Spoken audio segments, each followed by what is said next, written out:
Everyone, कैसे हैं आप लोग। Welcome back to my channel. तो आज मैं आपके साथ ये सफ़र और ये जो रास्ता है वो मैं आपके साथ सोची कि शेयर करूं। मौसम भी बहुत अच्छा था और हम दोनों लोग थोड़ा काम से बाहर निकले थे, तो मैंने थोड़ा ये वीडियोस ऐसे शूट किया था, तो आज सोचा कि आपके साथ भी थोड़ा शेयर करूँ।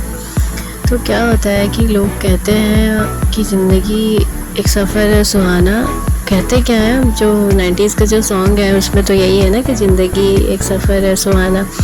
बट सुहाना सफ़र तो होता नहीं है, उसको हम लोग को बनाना पड़ता है।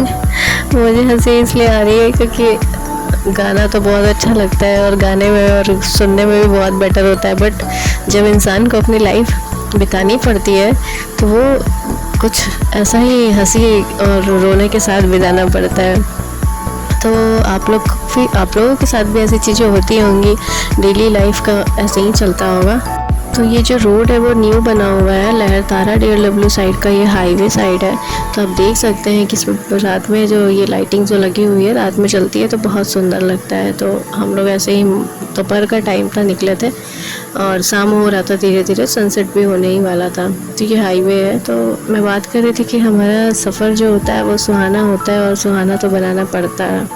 और ज़िंदगी में एक लड़की को और एक औरत को खुद को पहले प्रायोरिटी देना चाहिए, क्योंकि हम दूसरों को प्रायोरिटीज़ जो देते हैं हम अपनी वैल्यू भूल जाते हैं।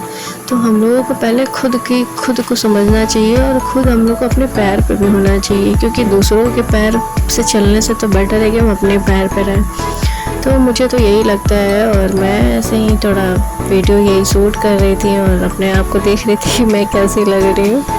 एंड देखिए सनसेट भी होने ही वाला है, अभी तो नहीं हुआ है। तो ये मौसम थोड़ा अच्छा था ऐसे ही, तो मैं ऐसे ही शूट कर रही थी। तो आप लोगों को भी कुछ करना चाहिए, अपने पैर पे रहना चाहिए लड़कियों को, और ख़ुद कुछ करना चाहिए।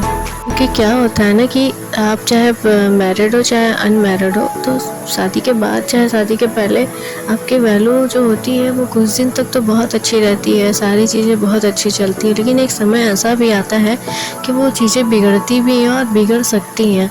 तो इससे बेटर यही है कि हम लोग को वो चीज़ें बिगड़ने से पहले ही हम लोग को समझदारी आ जाना चाहिए कि हमको कुछ ना कुछ ज़रूर अपने पैर पे खड़ा हो जाना चाहिए, हमको कुछ भी करना चाहिए और मोटिवेटेड हमेशा रहना चाहिए। इसलिए मैं ये सोची कि आप लोगों के साथ शेयर करूं अपने मन की बात। आप लोग भी ऐसा ही सोचते होंगे। कभी कभी क्या होता है कि सिचुएशन बहुत बिगड़ जाती है, तो हमें समझ में नहीं आता कि मुझे क्या करना चाहिए और क्या नहीं करना चाहिए।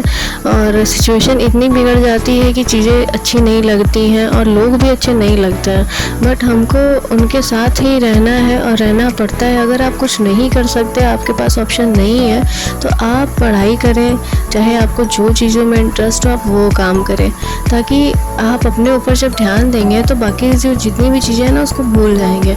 तो आपको ऐसा ही करना चाहिए कि चीज़ों जो मतलब जिस चीज़ पे नहीं ध्यान देना है उस चीज़ को छोड़ के आप अपने ऊपर काम करिए। और जिस दिन से आप अपने ऊपर जब काम करने लगेंगे आपको बहुत अच्छा लगेगा। और जो चीज़ आपके साथ अगर गलत हो रही है, चाहे आप अगर किसी से कोई बात मनवाना चाहते हैं, चाहे कोई वो सामने वाला नहीं कर रहा है, तो आप उनको भी छोड़ दीजिए, उनको उनके हाल पे छोड़ के आप उस चीज़ को एक्सेप्ट करेंगे ना, तो चीज़ें बहुत बेहतर चलेंगी और बहुत कॉन्स्टेंट लीनियर चलेगा एकदम से। तो जब तक शादी नहीं हुई रहती है तो लाइफ बहुत बेस्ट होती है, बेटर होती है। तो हम लोगों को क्या होता है कि जब प्रेजेंट जो चलता है तो वही चीज़ें अच्छी नहीं लगती हैं, लेकिन जो चीज़ बीतता जाता है तो लगता है कि काश मेरा वो जो पास्ट बीत चुका है वही बेटर था। तो जब शादी हो जाती है तो चीज़ें थोड़ी हार्ड हो जाती हैं, मुश्किल होता है लड़कियों के लिए, नए चीज़ें, नया घर, नया लोग जो होते हैं उसमें एडजस्ट होने में। लेकिन ठीक है, वो धीरे धीरे 2 साल 3 साल एडजस्ट होता है। अच्छा, जहाँ बच्चे हो जाते हैं उसके बाद तो चीज़ें और क्रिटिकल हो जाती हैं। जैसे कि मैं अभी जो फेस कर रही हूँ, थोड़ा बाबू के होने के बाद मेरे जो नींद चैन है वो गायब हो चुके हैं। बट मैंने बोला ना कि चीज़ों को एक्सेप्ट करना पड़ता है, तो इसलिए मैं भी यही काम कर रही हूँ कि एक्सेप्ट करके चल रही हूँ। तो आई होप आपको थोड़ी समझ आएगी, मेरी बातों से समझेंगे आप। तो आप लोग प्लीज़ मेरी वीडियोस को लाइक करें एंड मेरे चैनल को ज़रूर सब्सक्राइब करें। Thank you.